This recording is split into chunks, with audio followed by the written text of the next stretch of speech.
Primeira Epístola do Apóstolo São Paulo aos Coríntios, capítulo 15.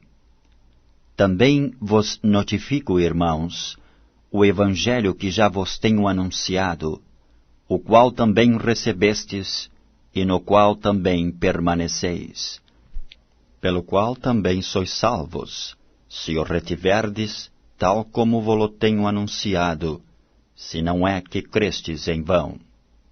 Porque primeiramente vos entreguei o que também recebi, que Cristo morreu por nossos pecados, segundo as Escrituras, e que foi sepultado, e que ressuscitou ao terceiro dia, segundo as Escrituras, e que foi visto por Cefas, e depois pelos 12. Depois foi visto, uma vez, por mais de 500 irmãos, dos quais vive ainda a maior parte, mas alguns já dormem também. Depois foi visto por Tiago, depois por todos os apóstolos. E por derradeiro, de todos me apareceu também a mim, como a um abortivo. Porque eu sou o menor dos apóstolos, que não sou digno de ser chamado apóstolo, pois que persegui a Igreja de Deus. Mas, pela graça de Deus, sou o que sou, e a sua graça para comigo não foi vã. Antes, trabalhei muito mais do que todos eles, todavia não eu, mas a graça de Deus que está comigo. Então, ou seja eu, ou sejam eles, assim pregamos, e assim haveis crido. Ora, se prega que Cristo ressuscitou dos mortos, como dizem alguns dentre vós, que não há ressurreição de mortos. E, se não há ressurreição de mortos, também Cristo não ressuscitou. E se Cristo não ressuscitou, logo é vã a nossa pregação, e também é vã a vossa fé. E assim somos também considerados como falsas testemunhas de Deus, pois testificamos de Deus que ressuscitou a Cristo, ao qual, porém, não ressuscitou, se na verdade os mortos não ressuscitam. Porque se os mortos não ressuscitam, também Cristo não ressuscitou. E se Cristo não ressuscitou, é vã a vossa fé, e ainda permaneceis nos vossos pecados. E também os que dormiram em Cristo estão perdidos. Se esperamos em Cristo, só nesta vida, somos os mais miseráveis de todos os homens. Mas agora, Cristo ressuscitou dos mortos, e foi feito as primícias dos que dormem. Porque, assim como a morte veio por um homem, também a ressurreição dos mortos veio por um homem. Porque assim como todos morrem em Adão, assim também todos serão vivificados em Cristo. Mas cada um por sua ordem. Cristo as primícias, depois os que são de Cristo na sua vinda. Depois virá o fim, quando tiver entregado o reino a Deus, ao Pai, e quando houver aniquilado todo o império e toda a potestade e força. Porque convém que reine, até que haja posto a todos os inimigos debaixo de seus pés. Ora, o último inimigo que há de ser aniquilado é a morte, porque todas as coisas sujeitou debaixo de seus pés. Mas quando diz que todas as coisas lhe estão sujeitas, claro está que se excetua aquele que lhe sujeitou todas as coisas. E quando todas as coisas lhe estiverem sujeitas, então também o mesmo Filho se sujeitará àquele que todas as coisas lhe sujeitou, para que Deus seja tudo em todos. Doutra maneira, que farão os que se batizam pelos mortos, se absolutamente os mortos não ressuscitam? porque se batizam eles, então pelos mortos? Por que estamos nós também a toda hora em perigo? Eu protesto que cada dia morro, gloriando-me em vós, irmãos, por Cristo Jesus, nosso Senhor.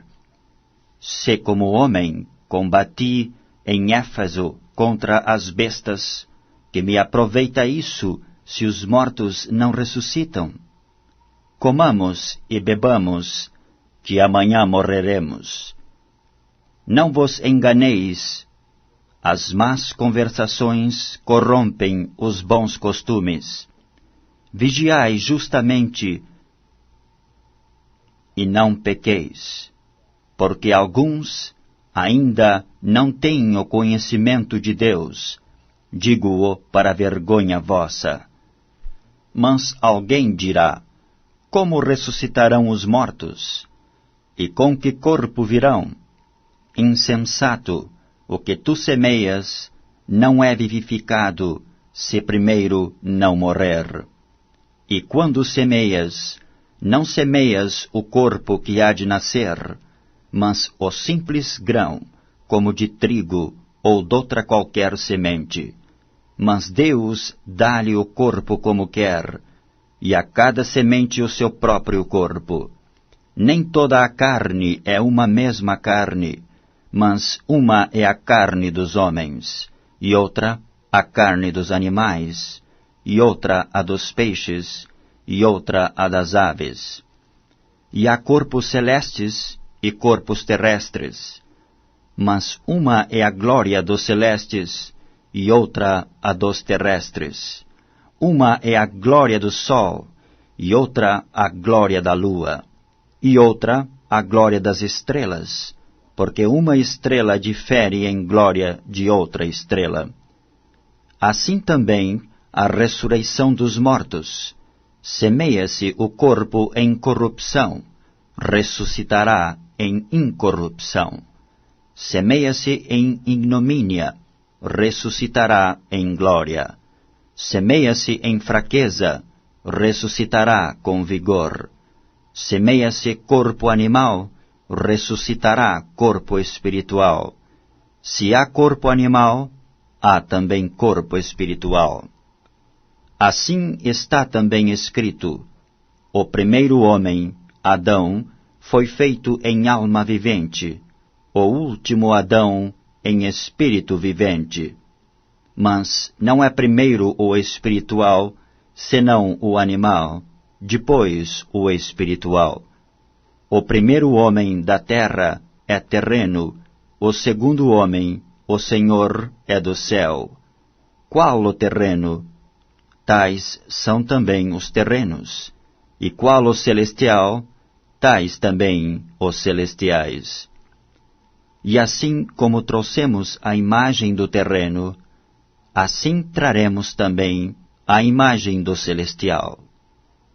E agora digo isto, irmãos, que a carne e o sangue não podem herdar o reino de Deus, nem a corrupção herda a incorrupção. Eis aqui vos digo um mistério. Na verdade, nem todos dormiremos, mas todos seremos transformados. Num momento, num abrir e fechar de olhos, ante a última trombeta, porque a trombeta soará, e os mortos ressuscitarão incorruptíveis, e nós seremos transformados. Porque convém que isto que é corruptível se revista da incorruptibilidade, e que isto que é mortal se revista da imortalidade. E quando isto que é corruptível se revestir da incorruptibilidade, e isto que é mortal se revestir da imortalidade, então cumprir-se-á a palavra que está escrita: tragada foi a morte na vitória. Onde está, ó morte, o teu aguilhão? Onde está, ó inferno, a tua vitória? Ora, o aguilhão da morte é o pecado, e a força do pecado é a lei. mas graças a Deus, que nos dá a vitória por nosso Senhor Jesus Cristo. Portanto, meus amados irmãos, sede firmes e constantes, sempre abundantes na obra do Senhor, sabendo que o vosso trabalho não é vão no Senhor.